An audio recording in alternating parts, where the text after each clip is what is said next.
Sa ibang balita naman, inatasan ng Governance Commission on GOCCs ang 31 GOCC na magsumite ng kaukulang paliwanag sa obserbasyon ng Commission on Audit ukol sa maling pagbibigay ng allowances at bonuses.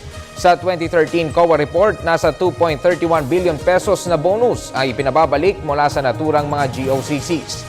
Bagamat wala pa namang final notice of disallowance sa mga ahensyang ito, pinagsusumite ang mga ito ng konkretong tugon sa loob ng 24 oras.